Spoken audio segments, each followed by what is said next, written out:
Number 36 in the 42 Ideas in Leadership comes to us from Kelly Patterson and Granny Macmillan and Switzer, and it is the book Crucial Conversations, Tools for Talking When Stakes Are High. This is published in 2012.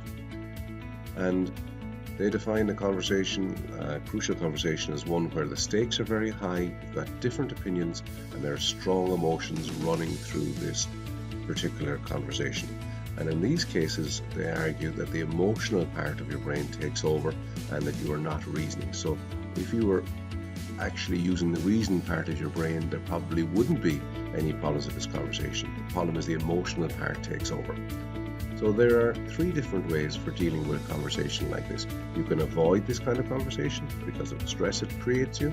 You can handle it badly, let the emotions take you over and take over the person you're speaking to, or you can handle them well.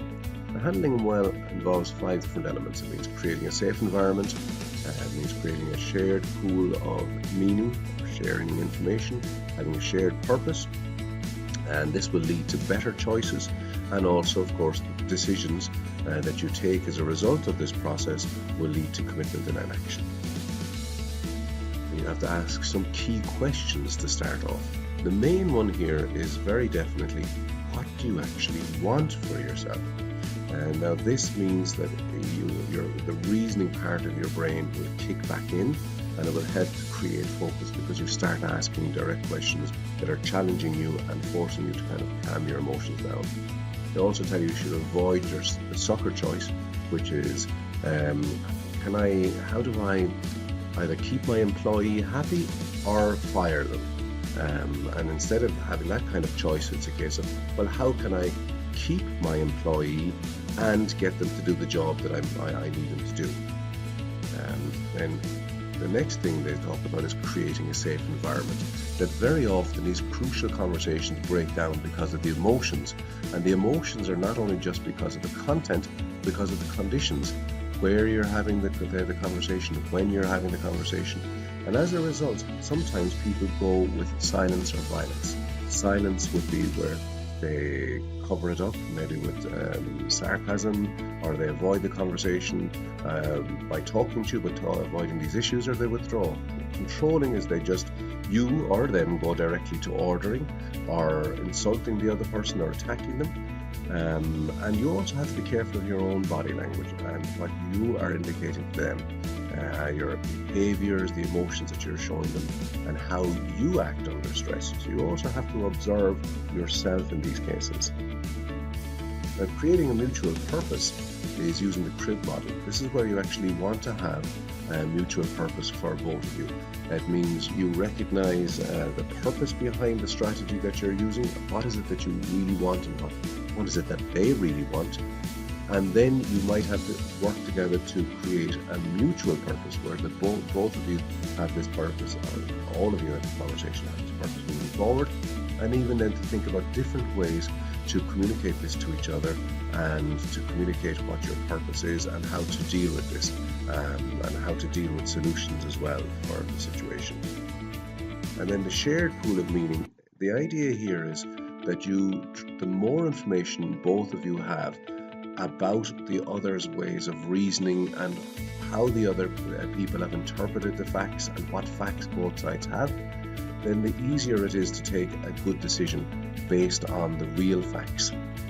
So this means you have to share your facts, but you also have to understand where your facts have come from.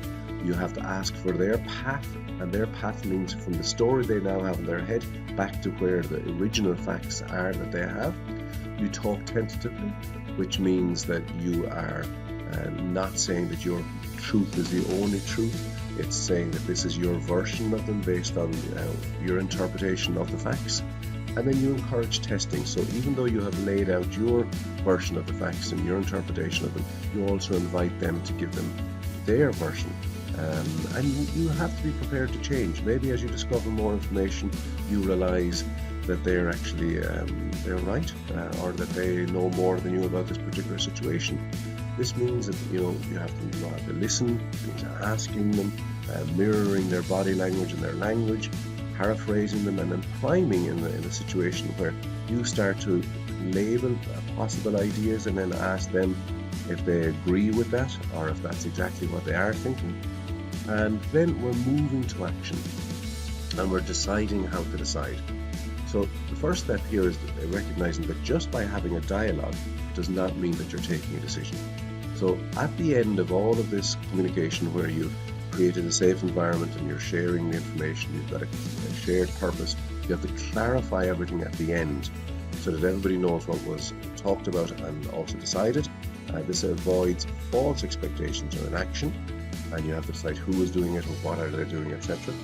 And you can use different ways of taking decisions, which are laid out there: command, consulting, voting, or consensus. And of course, you ask those questions to decide what decision process to take: command, consult, vote, or consent, by looking at who cares, who knows the most information, who has to agree on this area, and how many should be involved in taking the decision. So these are the kind of the key questions you will ask to decide which decision process to take. And then this is basically their model. It's a very simple idea, but it also focuses on the need for not only thinking about the content, but looking at the conditions, looking at how to share information, not only focusing on you sharing, but creating a shared pool of meaning, which means getting information from them, creating a purpose where you both want success for this conversation, which will then lead to better decisions and clearly commitment and action as a result of decisions taken in this process. So that is number 36, Crucial Conversations, Tools for Talking When the Stakes Are High. Published in 2012, written by Patterson, Grenny, Macmillan and Switzer.